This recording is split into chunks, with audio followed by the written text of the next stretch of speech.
This is Matt Russell from the FX Power Course, and welcome to the Daily FX walkthrough. So here are the four pairs that I will be discussing this evening: the Euro Pound, the Aussie Kiwi, the Pound Swiss, and the Euro Swiss. So let's go ahead and pull up the charts. The first chart is the Euro Pound. Not much has changed here, as I mentioned during yesterday's report. Using this long candle wick as a reference point, you want to place your stop above the high of that candle wick, about the 88.70 area. And again, as I mentioned during yesterday's report, although personally I was stopped out on this trade, I still would have a slight bearish bias against the former support line, which should now act as resistance moving forward.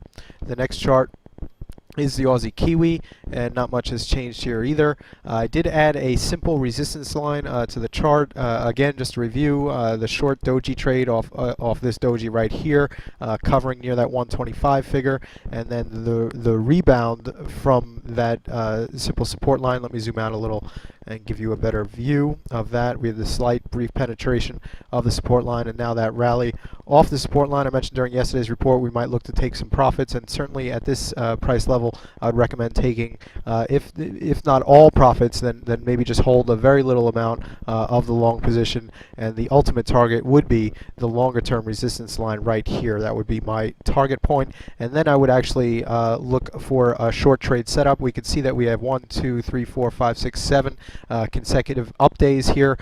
So ideally, with today's candle or possibly tomorrow's candle, I'd look for a touch of this line here. I would exit all long positions and then possibly look for a short trade, but I'll certainly update that potential trade setup during tomorrow's report. The Pound Swiss, this is a daily chart. Again, still just waiting for prices to come down and hit the longer term support line. We'd look to enter just above the support line with a stop, maybe 50 to 75 pips beneath the support line. The last chart is the Euro Swiss, and as I mentioned during yesterday's report, still just waiting for prices to come up and test the longer term resistance line. Prices are getting close enough now for more aggressive traders if they want to enter maybe about 20 or 30 pips beneath the resistance line.